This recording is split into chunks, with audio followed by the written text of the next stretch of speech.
Suara detak jam dinding di ruang kantorku terdengar begitu nyaring, bersahutan dengan bunyi ketikan jari di atas papan tik komputer yang seolah tidak ada habisnya. Aku menghela napas panjang, sembari memijat pelipis yang terasa berdenyut kencang. Tumpukan dokumen setinggi jengkal tangan orang dewasa masih menanti untuk diperiksa. Sebagai pimpinan tertinggi di perusahaan properti yang sedang berkembang pesat, tanggung jawab yang kupikul bukanlah hal ringan. Malam ini, aku harus lembur lagi. Sementara jarum jam sudah menunjukkan pukul 8 malam. Rasa bersalah perlahan menyusup ke dalam hati saat teringat putri semata wayangku, Salsa, yang mungkin sedang menungguku dengan cemas di rumah. Meski baru berusia 9 tahun, Salsa adalah anak yang sangat mandiri. Aku mencoba memusatkan kembali perhatian pada layar monitor, bekerja secepat mungkin agar bisa segera pulang dan memeluk tubuh mungilnya. Namun, di saat aku berkutat dengan angka-angka miliaran rupiah di kantor, aku tidak tahu bahwa di rumah kami, Salsa sedang sibuk dengan dunianya sendiri. Ia duduk di lantai beralaskan karpet bulu, dikelilingi oleh potongan kertas warna-warni, lem, dan gunting. Di hadapannya, tergeletak sebuah kotak sepatu bekas yang sudah agak penyok di bagian ujungnya. Namun baginya, benda itu adalah harta paling berharga malam ini. Dengan telaten, tangan mungilnya menempelkan kertas kado bermotif bunga matahari ke permukaan kotak tersebut. Ia bekerja sangat hati-hati, bahkan sampai menjulurkan sedikit lidahnya karena terlalu fokus memastikan tidak ada bagian yang menggelembung atau robek. Salsa ingin semuanya terlihat sempurna. Malam ini adalah perayaan ulang tahun neneknya, Ibu Darmi. Aku tahu mertuaku itu sering bersikap dingin dan kasar. Tetapi Salsa selalu mengingat pesan mendiang ayahnya, Irfan. Lelaki itu pernah berbisik sebelum tiada, meminta putri kami agar selalu menghormati dan menyayangi neneknya bagaimanapun keadaannya. Salsa tersenyum membayangkan wajah neneknya yang mungkin akan berubah menjadi lembut saat menerima kejutan yang sudah ia persiapkan selama 1 bulan penuh ini. Isinya bukanlah barang mewah dari toko ternama, melainkan sebuah karya yang lahir dari keringat dan kreativitasnya sendiri. Ia mengikatkan pita merah muda yang ditemukan di laci meja rias ke atas kotak tersebut. Meski simpulnya tidak terlalu rapi dan sedikit miring ke arah kiri, ada binar kebanggaan yang terpancar dari matanya yang bening. Ia mengangkat kotak itu tinggi-tinggi, seolah sedang memegang piala kemenangan. Jarak hunian kami ke rumah Ibu Darmi tidaklah jauh. Hanya terpisah beberapa blok di dalam kompleks perumahan yang sama. Tanpa sepengetahuanku, Salsa memutuskan untuk pergi seorang diri. Ia tahu ibunya sedang bekerja keras demi masa depan mereka, dan ia tidak ingin merepotkanku hanya untuk sekadar mengantar sebuah kado. Gadis kecilku itu mengambil jaket tipis, memakai sepatu kets kesayangannya, lalu melangkah keluar rumah dengan semangat yang meluap-luap. Udara malam terasa agak lembab, membawa aroma tanah yang menandakan hujan akan segera turun. Namun hal itu sama sekali tidak menyurutkan langkah kaki kecilnya. Ia berjalan menyusuri trotoar yang hanya diterangi lampu jalan remang-remang. Mendekap kotak sepatu itu erat-erat di dada, seolah-olah itu adalah nyawa yang harus dilindungi dari terpaan angin malam. Sesampainya di depan gerbang kediaman Ibu Darmi, Salsa terpana melihat pemandangan di depannya. Rumah besar berlantai 2 itu tampak berkilauan. Lampu hias bergantungan di pepohonan taman, sementara deretan mobil mewah mengkilap terparkir memenuhi halaman hingga meluber ke bahu jalan. Suara musik klasik mengalun lembut, bercampur dengan tawa renyah dan denting gelas kristal. Salsa sempat merasa ragu. Ia menunduk melihat pakaiannya sendiri yang hanya berupa kaos bergambar kartun dan celana kain biasa. Penampilannya sangat kontras dengan gaun indah dan setelan jas para tamu yang turun dari kendaraan mereka. Namun, kerinduan untuk bertemu sang nenek mengalahkan rasa mindernya. Ia menarik napas panjang, menegakkan bahu, dan melangkah masuk melewati gerbang yang terbuka lebar. Ia tidak menyadari bahwa di dalam sana bukan pelukan hangat yang menantinya, melainkan sebuah badai penghinaan yang akan mengubah hidup kami selamanya. Sambil memeluk kotak sepatunya, ia berjalan perlahan mencari sosok wanita yang ia panggil nenek, tanpa tahu bahwa malam ini akan menjadi akhir dari kesabaran yang selama ini aku pertahankan. Aku masih terduduk di kursi kebesaranku saat badai itu terjadi di kediaman mertuaku. Bayangan Salsa yang melangkah masuk ke halaman luas itu kini terus menghantui benakku. Seolah aku hadir di sana, menyaksikan setiap detik kehancurannya. Putriku, dengan segala kepolosan yang ia miliki, berjalan melewati kerumunan orang dewasa yang sedang asyik berbincang. Wangi parfum mahal yang menusuk hidung membuatnya sedikit pusing.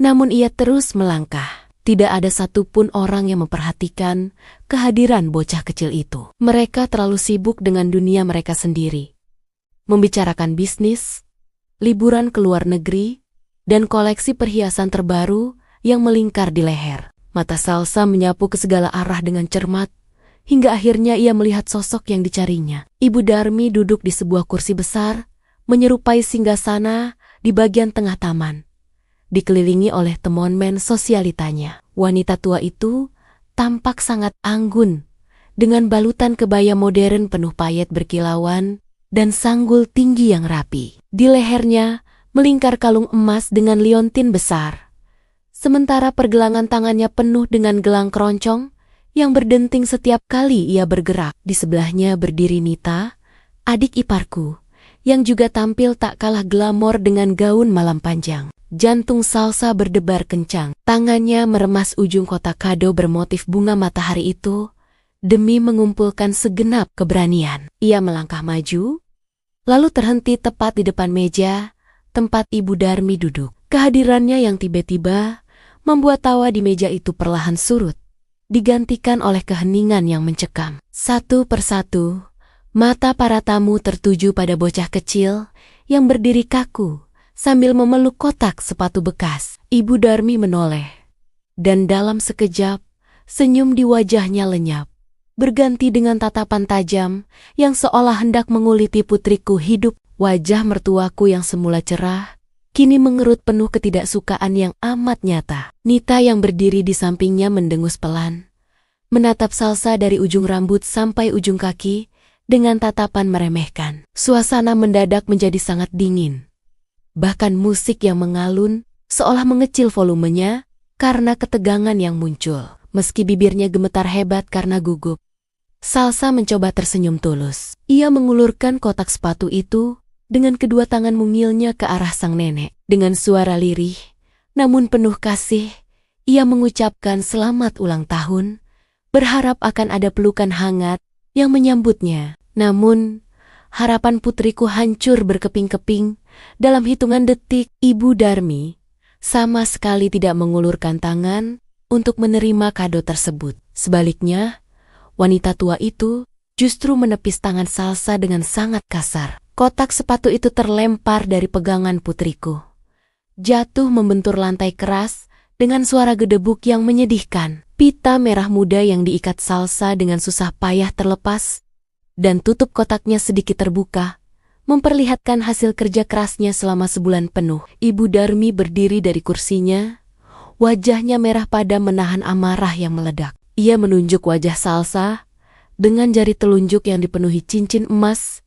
Suaranya melengking tinggi, memecah keheningan pesta. Mertuaku berteriak mengusir cucu kandungnya sendiri, memaki dengan sebutan anak tak berguna yang hanya akan mengotori pestanya yang mewah.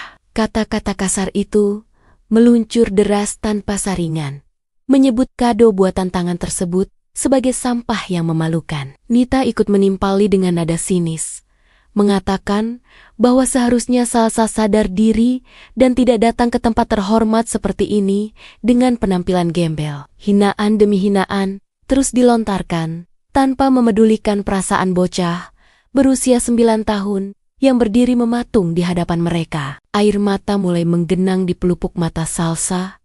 Dadanya terasa sesak luar biasa. Sakit sekali rasanya mendengar nenek kandungnya sendiri berbicara sekejam itu di depan orang banyak. Ia tidak mengerti apa salahnya. Ia hanya ingin memberikan hadiah dan melihat neneknya tersenyum. Namun yang ia dapatkan justru penolakan yang sangat menyakitkan. Dengan tangan gemetar, Salsa perlahan berlutut untuk memungut kembali kotak sepatunya yang tergeletak menyedihkan di atas tanah. Ia tidak berani lagi menatap wajah siapapun. Dengan isak tangis yang mulai pecah membasahi pipi, ia membalikkan badan dan berlari keluar dari halaman rumah mewah itu, tepat saat langit mulai menumpahkan hujan yang sangat deras. Setengah jam berlalu sejak hujan badai mengguyur kota. Sorot lampu mobilku akhirnya menyapu jendela depan rumah yang tampak sunyi. Aku memarkirkan kendaraan dengan hati-hati ke dalam garasi, mencoba mengusir rasa lelah yang menggelayuti pundak setelah seharian berkutat dengan urusan kantor. Bayangan akan tawa Salsa dan pelukan hangatnya selalu menjadi obat penawar paling ampuh bagiku. Aku mengambil tas kerja, melangkah keluar, lalu membuka pintu depan dengan kunci cadangan. Namun, keningku berkerut seketika saat mendapati ruangan dalam keadaan gelap gulita tanpa satupun lampu yang menyala. Biasanya, putri kecilku itu akan menyalakan lampu ruang tengah jika hari mulai beranjak gelap. Perasaan tidak enak perlahan menjalar di hatiku, membuat detak jantungku berdegup lebih kencang dari biasanya. Aku segera menekan sakelar. Seketika cahaya terang benderang memenuhi ruang tamu. Mataku langsung tertuju pada jejak air becek yang mengarah ke kamar tidur Salsa. Jejak itu tampak keruh, bercampur sedikit lumpur tipis yang mengarah lurus ke balik pintu kayu tersebut. Tanpa memedulikan tas yang terjatuh ke lantai, aku setengah berlari menuju kamar putriku dengan napas yang mulai tersengal. Saat aku membuka pintu, pemandangan yang menyambutku membuat hatiku seolah mencelos ke dasar bumi. Salsa sedang meringkuk di atas tempat tidur dengan pakaian yang masih basah kuyup. Tubuh mungilnya bergetar hebat, bukan hanya karena kedinginan, melainkan karena isak tangis yang berusaha ia redam di balik bantal. Aku segera menghampirinya, duduk di tepi ranjang, lalu mengelus punggungnya dengan penuh kelembutan. Sentuhan tanganku seolah menjadi pemicu ledakan emosi yang selama ini ia tahan. Tangis Salsa pecah seketika, begitu pilu hingga menyayat ulu hatiku. Aku mengangkat tubuhnya, mendekapnya erat-erat ke dalam pelukanku, tanpa memedulikan baju kerjaku yang ikut basah oleh air hujan. Sebagai seorang ibu, naluriku berteriak bahwa sesuatu yang sangat buruk baru saja terjadi dan melukai batinnya. Aku tidak bertanya apapun terlebih dahulu, hanya membiarkannya menumpahkan segala lara di pundakku. Setelah tangisannya mulai mereda menjadi isakan kecil, aku menangkup wajahnya yang sembab. Kutatap mata bening yang kini memerah dan membengkak itu dengan penuh kasih sayang. Suaraku bergetar saat bertanya tentang apa yang sebenarnya terjadi malam ini. Salsa, dengan suara terbata-bata yang sering terputus oleh sesenggukan, mulai menceritakan segalanya. Ia berkisah tentang niat tulusnya memberikan kado, tentang perjalanannya menembus malam menuju rumah sang nenek, hingga tatapan jijik yang ia terima dari orang-orang dewasa di sana. Puncaknya adalah saat ia menggambarkan bagaimana Ibu Darmi membuang kado buatannya dan mengusirnya seperti pengemis jalanan. Saat bibir mungilnya mengulang kata-kata kejam neneknya yang menyebut dirinya sebagai anak tak berguna dan kadonya hanyalah tumpukan sampah, rahangku mengeras seketika. Ada kilatan amarah yang luar biasa hebat membakar dalam mataku. Namun aku berusaha sekuat tenaga untuk tetap terlihat tenang demi menenangkan putriku. Aku mendengarkan setiap detail ceritanya tanpa menyela, meski hatiku rasanya seperti diiris sembilu tajam. Selama bertahan-tahan ini, aku selalu memilih untuk diam saat mereka meremehkanku atau tidak menganggap keberadaanku. Semua itu kulakukan hanya untuk menghormati wasiat almarhum Irfan yang menginginkan keluarganya tetap rukun dan harmonis. Aku bahkan rela membanting tulang secara rahasia untuk membiayai kemewahan mereka agar nama baik mendiang suamiku tetap terjaga di mata publik. Namun, malam ini, batas kesabaranku telah dilanggar dengan sangat kasar. Mereka telah berani menyentuh satu-satunya harta paling berharga yang kumiliki, yaitu kebahagiaan Salsa, Bagiku, ini bukan lagi sekadar urusan keluarga, melainkan sebuah deklarasi perang yang mereka mulai sendiri. Aku membantu Salsa berganti pakaian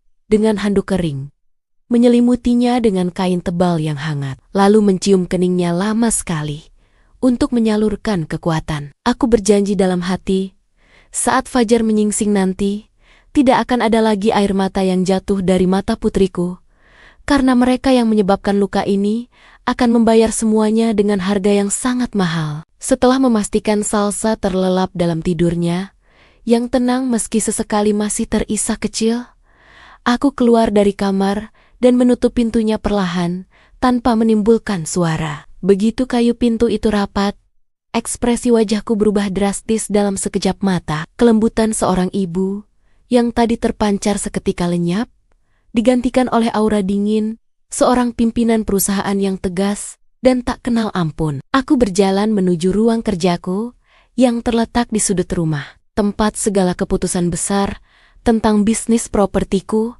biasanya diputuskan. Aku duduk di kursi kerja berbahan kulit hitam, membuka laci meja yang terkunci rapat, lalu mengeluarkan sebuah ponsel khusus yang jarang kugunakan untuk urusan sehari-hari. Perangkat itu hanya berisi kontak orang-orang penting yang mengurus arsip rahasiaku. Dengan jemari yang mantap, aku menekan sebuah nomor dan menempelkan benda itu ke telingaku. Nada sambung terdengar 2 kali, sebelum akhirnya diangkat oleh suara bariton yang tegas di ujung sana. Itu adalah Pak Rizwan, pengacara sekaligus orang kepercayaan yang telah bertahan-tahan mengurus segala legalitas harta kekayaanku. Tanpa basa-basi, aku langsung memberikan instruksi dengan suara datar tanpa emosi, namun penuh penekanan yang mengerikan. Aku memberitahu Pak Rizwan bahwa malam ini juga aku ingin semua fasilitas yang dinikmati oleh keluarga Ibu Darmi dicabut tanpa sisa. Aku merinci satu persatu daftar kemewahan yang mereka nikmati dengan sombongnya. Rumah besar berlantai 2 yang mereka tinggali, mobil yang dipakai Agus dan Nita, kartu kredit tambahan yang dipegang Ibu Darmi, hingga biaya pesta ulang tahun yang sedang berlangsung detik ini. Semua itu adalah milikku, dibayar lunas dari kantong pribadiku tanpa mereka sadari sedikit pun. Selama bertahun-tahun, aku membiarkan mereka mengira bahwa itu semua adalah warisan leluhur atau hasil bisnis Agus yang sebenarnya fiktif dan penuh kegagalan. Aku membiarkan mereka hidup dalam ilusi kemewahan hanya karena rasa belas kasihan terhadap mendiang suamiku. Namun, belas kasihan itu telah habis terbakar malam ini. Pak Rizwan di ujung telepon sempat terdiam sejenak, mungkin terkejut dengan perintah mendadak itu, karena ia tahu betapa sabarnya aku selama ini menghadapi tingkah mereka. Namun, sebagai profesional yang setia, ia segera menyanggupi perintahku. Aku menegaskan bahwa aku tidak ingin menunggu sampai besok pagi untuk melihat kehancuran mereka. Aku ingin eksekusi dilakukan sekarang juga, tepat saat pesta itu masih berada di puncaknya. Aku ingin Ibu Darmi dan keluarganya merasakan bagaimana rasanya dipermalukan di depan umum, persis seperti yang mereka lakukan pada putri kecilku beberapa jam yang lalu. Aku ingin mereka tersadar dari mimpi indahnya dan mengetahui siapa sebenarnya yang selama ini memberi mereka makan dan tempat berteduh. Aku melirik jam dinding, jarumnya menunjukkan pukul 10 malam lewat 15 menit. Ku beri waktu 2 jam bagi Pak Rizwan untuk mengurus segalanya, mulai dari memutus aliran listrik, membatalkan kontrak catering secara sepihak, hingga mendatangkan tim keamanan untuk pengosongan rumah secara paksa. Setelah menutup telepon, aku bersandar di kursi kerjaku,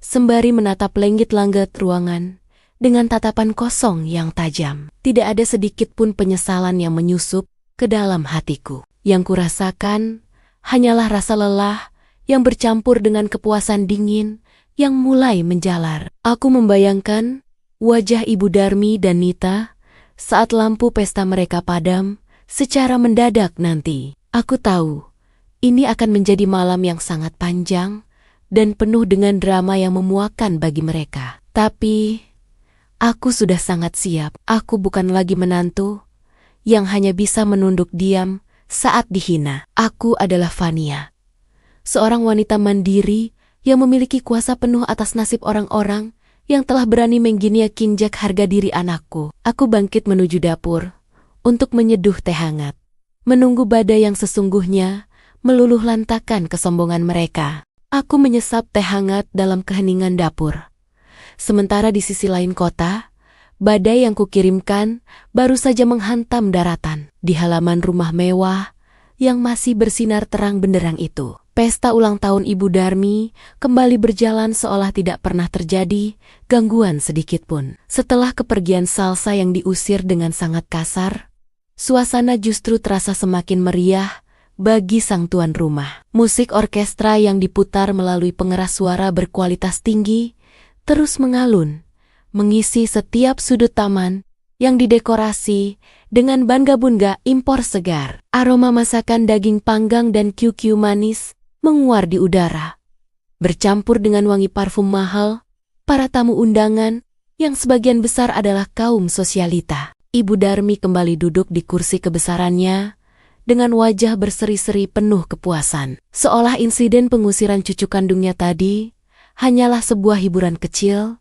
untuk menunjukkan betapa besarnya kekuasaan yang ia miliki. Ia memegang gelas kristal berisi minuman sirup delima merah yang berkilauan, menyesapnya sedikit demi sedikit dengan gaya yang dibuat-buit agar terlihat seperti bangsawan sejati. Nita, menantu kesayangannya yang bermuka dua, tidak henti-hentinya mengipasi ego sang ibu mertua. Ia berdiri di samping kursi tersebut, sesekali membungkuk untuk membisikkan gunjingan tentang tamu lain atau menertawakan kembali penampilan Salsa yang basah kuyup tadi. Di hadapan sekelompok ibu-ibu arisan yang mengerumuni mereka, Nita dengan lantang menceritakan betapa malunya ia memiliki kerabat miskin sepertiku. Dengan nada bicara yang dilebih-lebihkan, ia mengarang cerita bohong bahwa aku adalah wanita malas yang hanya ingin menumpang hidup pada kekayaan keluarga suaminya. Ia memutarbalikkan fakta dengan sangat lancar, menyebutkan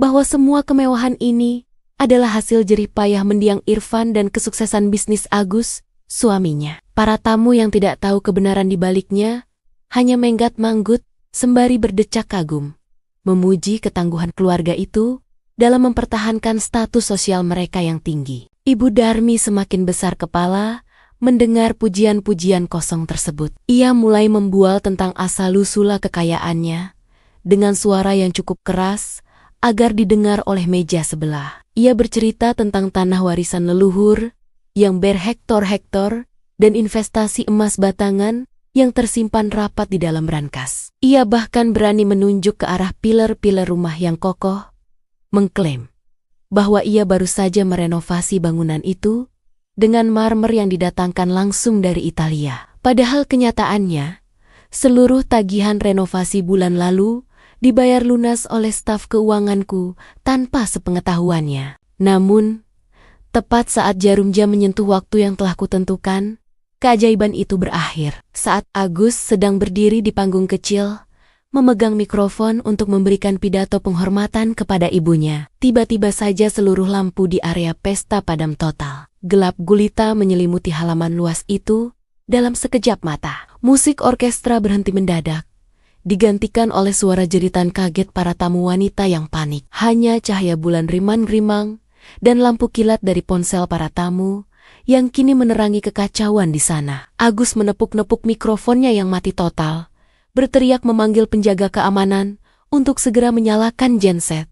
Namun tidak ada satupun respons yang terdengar. Di tengah kegelapan yang mencekam, manajer catering yang bertanggung jawab atas suplai makanan berjalan menghampiri meja Ibu Darmi dengan diterangi lampu senter. Wajah pria itu tampak masam dan tidak ramah lagi. Dengan suara tegas yang bisa didengar oleh banyak orang, ia memberitahukan bahwa mereka akan berhenti melayani dan segera membereskan seluruh peralatan sekarang juga. Ibu Darmi yang masih terduduk kaku dalam kegelapan berteriak marah, bertanya apa alasannya. Sang manajer menjawab dengan sangat dingin bahwa pembayaran pelunasan yang seharusnya cair malam ini melalui transfer otomatis baru saja dibatalkan sepihak oleh pemilik rekening sumber dana utama. Ibu Darmi ternganga tidak percaya merasa seperti disambar petir di siang bolong. Bisik-bisik tidak sedap mulai terdengar lebih nyaring daripada suara jangkrik malam di antara para tamu yang mulai merasa tidak nyaman. Mereka mulai mempertanyakan kredibilitas keluarga yang katanya kaya raya itu, namun ternyata tidak mampu membayar tagihan listrik dan catering pesta sendiri. Rasa malu mulai merayapi kulit Ibu Darmi, sebuah penghinaan yang jauh lebih besar daripada saat ia mengusir putriku. Ini hanyalah permulaan, karena aku tidak hanya ingin mematikan lampu mereka, aku ingin meruntuhkan seluruh fondasi kehidupan palsu yang mereka banggakan selama ini. Di dalam rumahku yang tenang, aku beranjak dari dapur menuju ruang tengah. Setelah menghabiskan teh hangatku, langkahku terhenti di depan meja belajar salsa. Di sana tergeletak kotak sepatu bekas yang telah menjadi sumber malapetaka sekaligus alasan bagiku untuk mengakhiri segalanya. Kondisinya sangat menyedihkan. Kertas kado bermotif bunga matahari yang ditempel putriku dengan penuh semangat, kini keriput dan sobek di beberapa bagian akibat terjangan hujan deras dan lemparan kasar Ibu Darmi. Pita merah mudanya telah hilang, entah kemana. Mungkin tertinggal di halaman rumah mewah itu, terinjak oleh sepatu-sepatu mahal para tamu yang sombong. Aku menghela napas panjang, sembari mengambil kotak itu dengan sangat hati-hati. Seolah benda tersebut adalah porselen paling rapuh di dunia. Aku membawanya ke sofa dan duduk perlahan, meletakkannya di atas pangkuanku. Saat aku membuka tutup kotak yang sudah penyok itu, aroma lem kertas dan krayon langsung menyeruak. Di dalamnya terdapat sebuah maket bangunan sederhana yang dibuat dari stik es krim, kardus bekas, dan plastisin warna-warni. Itu adalah miniatur sebuah rumah toko berlantai 3. Meski bentuknya tidak sempurna dan sisa lem terlihat berantakan di sana-sini, jelas sekali bahwa benda ini dibuat dengan ketelitian dan cinta yang melimpah. Salsa bahkan membuat jendela-jendela kecil dari potongan plastik sampul buku bening. Yang membuat dadaku semakin sesak adalah sebuah papan nama kecil di depan pintu miniatur ruko itu yang bertuliskan toko nenek. Putriku selalu memikirkan neneknya. Bahkan dalam imajinasinya yang paling liar, ia ingin neneknya memiliki usaha sendiri agar bahagia di hari tua. Namun, bukan maket stik es krim itu yang menjadi inti dari kejutan malam ini. Di dasar kotak, terselip di bawah miniatur bangunan tersebut, terdapat sebuah amplop coklat besar yang tersegel sangat rapi. Meskipun sudut amplop itu sedikit lembab karena rembesan air, isinya masih sangat aman karena aku telah membungkusnya dengan plastik pelindung sebelum memberikannya kepada Salsa tadi sore. Dengan tangan yang sedikit bergetar karena emosi yang tertahan, aku merobek segel amplop tersebut dan mengeluarkan lemboran-lemboran kertas tebal di dalamnya. Kop surat dari kantor notaris ternama dan materai resmi yang mengkilap kini terhampar di hadapanku. Dokumen itu bukanlah sekadar kertas biasa. Itu adalah surat hibah dan sertifikat hak milik atas sebuah ruko 3 lantai yang berlokasi di pusat perniagaan paling strategis di kota ini. Aku membeli properti itu bulan lalu dengan uang pribadiku, namun mendaftarkannya langsung atas nama Salsa. Tujuanku adalah untuk menghibahkannya secara utuh kepada Ibu Darmi sebagai hadiah ulang tahun yang menjamin masa tuanya. Nilai properti tersebut tidak main-main, mencapai angka 5 miliar rupiah. Aku merencanakan ini semua agar mertuaku memiliki aset produktif sendiri, sehingga ia tidak perlu lagi bergantung pada uang bulanan yang ia kira berasal dari saku Agus. Aku ingin membalas setiap kejahatan mereka dengan kebaikan yang nyata. Berharap hati Ibu Darmi akan luluh dan mulai menyayangi Salsa dengan tulus. Aku menatap angka nominal yang tertera di dokumen tersebut, lalu beralih memandang miniatur stik es krim buatan putriku. 2 benda yang sangat kontras nilainya di mata manusia biasa, namun memiliki bobot yang sama di hatiku, yaitu sebuah ketulusan. Salsa memberikan seluruh tenaga dan imajinasinya, sementara aku memberikan sebagian hartaku sebagai bukti bakti seorang menantu. Namun, kenyataan pahit menghantamku kembali. Kedua-duanya telah disebut sampah. Ibu Darmi tidak hanya membuang kotak kardus bekas, Ia telah membuang keberuntungan hidupnya sendiri, yang nilainya tidak akan pernah bisa ia dapatkan lagi seumur hidup. Kesombongan buta telah menutup mata hatinya dari melihat berlian yang tersembunyi di dalam kotak yang ia anggap lumpur. Aku meletakkan dokumen bernilai miliaran itu di atas meja kaca, lalu merogoh saku celanaku untuk mengeluarkan sebuah pemantik api. Tatapanku menjadi sedingin es. Tidak ada lagi rasa kasihan yang tersisa di sudut hati ini. Mereka bilang ini sampah.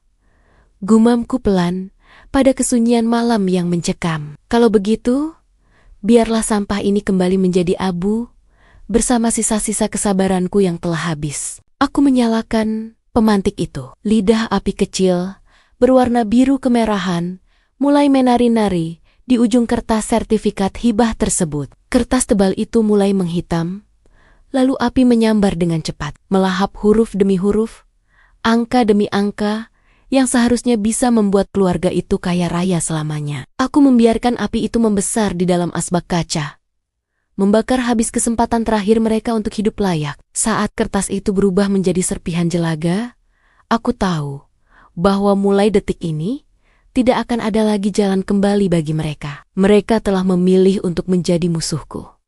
Dan aku akan memastikan mereka merasakan bagaimana rasanya hidup di tempat sampah yang sesungguhnya. Di ruang kerjaku yang remang, aku melirik arloji di pergelangan tangan. Waktu 2 jam yang kuberikan kepada Pak Rizwan telah genap. Aku tahu bahwa saat ini, di kediaman mewah yang selama ini mereka klaim sebagai milik sendiri, sebuah drama kenyataan pahit sedang dipentaskan. Bayanganku melayang ke halaman luas itu, di mana kegelapan masih menyelimuti sisa pesta yang berantakan. Para tamu mulai gelisah, bisik-bisik miring semakin tajam terdengar di antara deru hujan yang mulai mereda. Keadaan menjadi semakin tegang ketika tiba-tiba 3 buah mobil serba hitam berhenti tepat di depan gerbang yang terbuka lebar. Sejumlah pria berseragam keamanan dengan wajah kaku dan tegas turun dari kendaraan tersebut, dipimpin langsung oleh Pak Rizwan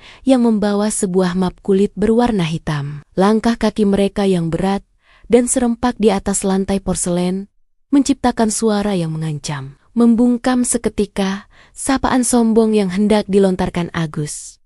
Pak Rizwan tidak membuang waktu untuk basa-basi. Ia berdiri tepat di hadapan Ibu Darmi yang masih berusaha mempertahankan si usi sesa. Keanggunannya, meski keringat dingin, mulai membasahi dahi. Dengan suara bariton yang bergema di tengah kesunyian taman, ia menyatakan bahwa mulai detik ini, seluruh hak guna atas rumah tersebut telah dicabut secara resmi. Ibu Darmi terbelalak. Wajahnya berubah pucat pasi hingga menyerupai kertas putih. Ia mencoba berteriak, mengklaim bahwa ini adalah rumah warisan leluhurnya.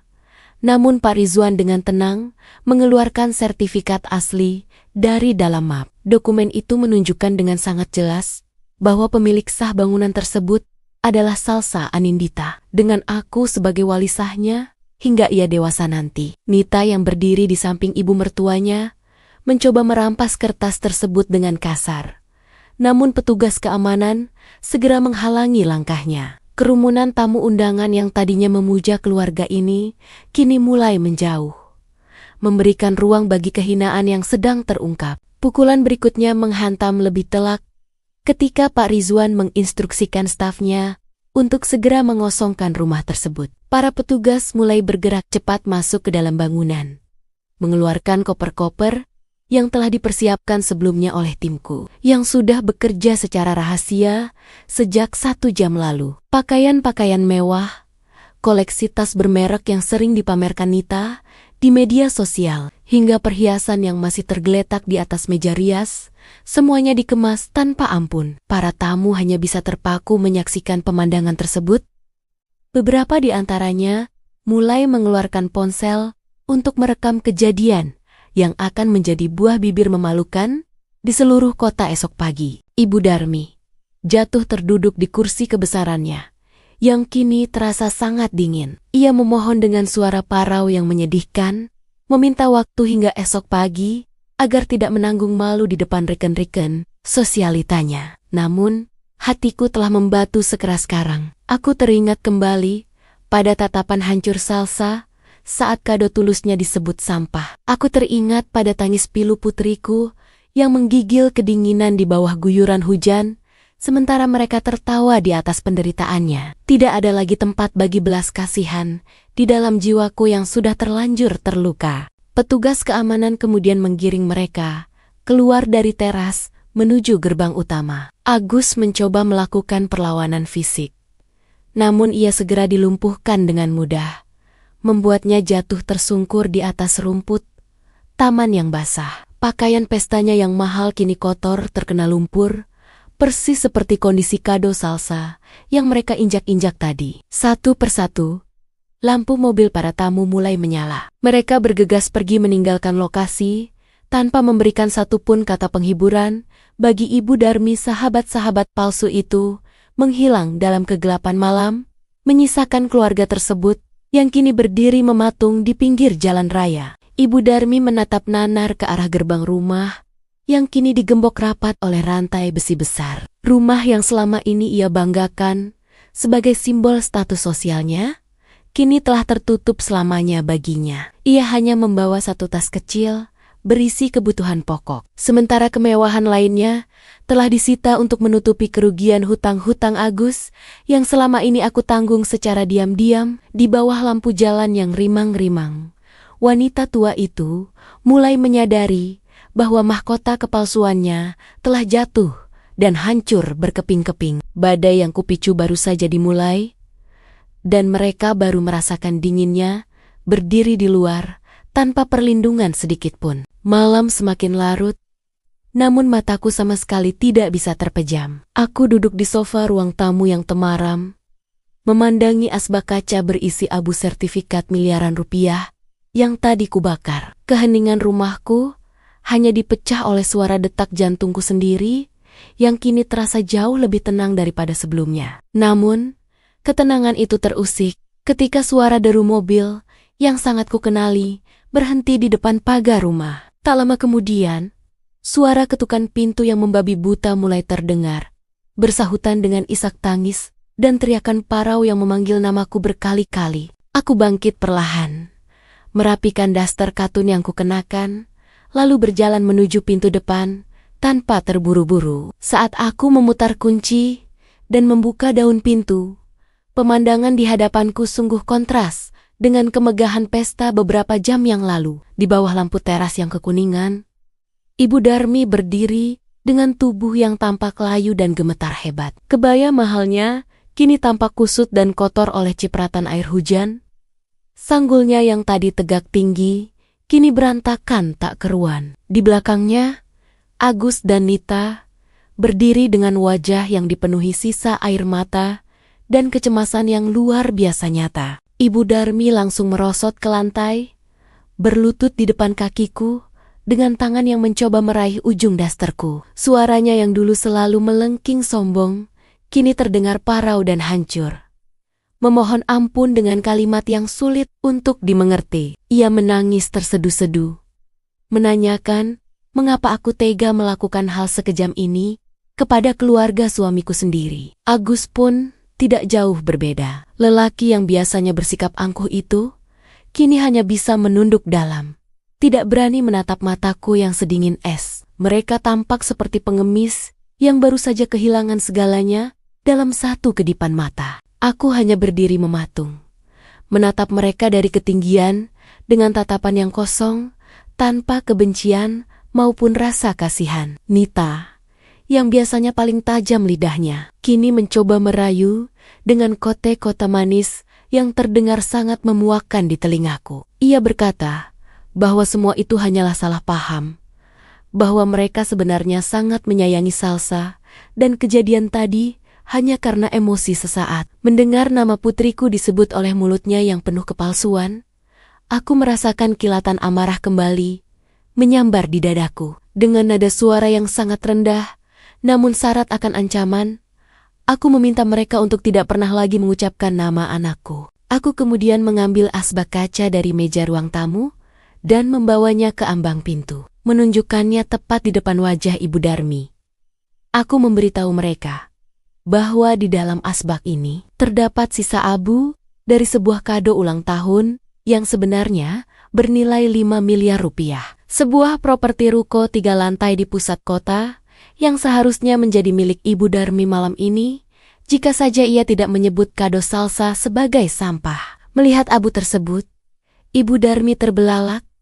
Napasnya memburu saat menyadari bahwa kesombongannya telah membakar masa depannya sendiri hingga menjadi debu yang tidak berharga. Penyesalan yang datang terlambat itu tampak begitu menyiksa mereka. Ibu Darmi mulai memukul-mukul dadanya sendiri sembari meratapi kebodohannya. Mereka terus memohon agar aku memberikan satu kesempatan lagi. Berjanji akan bersujud di depan Salsa dan meminta maaf dengan setulus hati. Namun, aku tahu betul bahwa permintaan maaf itu hanya didasari oleh rasa takut akan kemiskinan, bukan karena kesadaran akan luka batin yang mereka goreskan pada seorang anak kecil. Bagiku, pintu maaf itu sudah terkunci rapat dan kuncinya telah kulemparkan ke dasar samudra yang paling dalam. Tanpa mengucapkan sepatah kata lagi, aku menarik kembali kakiku dan mulai menutup pintu rumah dengan perlahan namun pasti. Suara tangis histeris Ibu Darmi yang memanggil-manggil nama Irfan di luar sana tidak lagi menggoyahkan keteguhanku. Aku mengunci pintu itu berkali-kali, memastikan bahwa tidak ada lagi celah bagi mereka untuk masuk ke dalam kehidupan kami. Aku berjalan kembali menuju kamar Salsa, memastikan putriku masih terlelap dalam lindungan mimpi indahnya. Di balik pintu rumah yang tertutup, aku membiarkan mereka menghadapi konsekuensi dari kekejaman mereka sendiri di tengah kegelapan malam yang kian mendingin. Semburat jingga mulai mengintip dari balik cakrawala, menyapu sisa-sisa air hujan yang masih menempel di dedaunan taman rumahku. Aku terbangun dengan perasaan yang jauh lebih ringan, seolah beban berat yang selama ini menekan pundakku telah menguap bersama kabut pagi. Setelah membersihkan diri, aku segera melangkah menuju dapur untuk menyiapkan sarapan kesukaan Salsa. Aroma nasi goreng mentega yang harum mulai memenuhi ruangan, menciptakan suasana hangat yang sangat kontras dengan ketegangan semalam. Tak lama kemudian, aku mendengar suara pintu kamar terbuka perlahan, dan sosok kecil dengan rambut sedikit berantakan muncul di ambang pintu. Salsa menatapku dengan mata yang masih sedikit bengkak, namun binar kesedihan yang kemarin sempat meredup kini mulai kembali bersinar. Aku segera menghampirinya, merengkuh tubuh mungilnya ke dalam pelukan yang erat, lalu mencium puncak kepalanya dengan penuh kasih sayang. Tanpa banyak bicara, aku menuntunnya menuju meja makan dan menyuapinya dengan penuh kesabaran. Pagi ini, kami tidak membahas tentang kejadian pahit di rumah neneknya. Aku ingin hari ini menjadi awal dari proses penyembuhan luka batinnya. Aku ingin ia tahu bahwa meski dunia luar terasa sangat kejam, rumah ini akan selalu menjadi benteng paling aman baginya. Selesai sarapan, aku mengajak Salsa duduk di teras depan untuk menikmati udara pagi yang segar. Di sana, aku menggenggam tangan kecilnya dan berbicara dengan nada yang sangat lembut namun syarat akan keyakinan. Aku menjelaskan padanya bahwa terkadang orang-orang yang kita cintai bisa berbuat kesalahan besar karena tertutup oleh kesombongan. Namun hal itu sama sekali tidak mengurangi nilai diri Salsa sebagai anak yang luar biasa. Aku mengatakan bahwa kado yang ia buat dengan susah payah itu adalah benda paling indah yang pernah kulihat.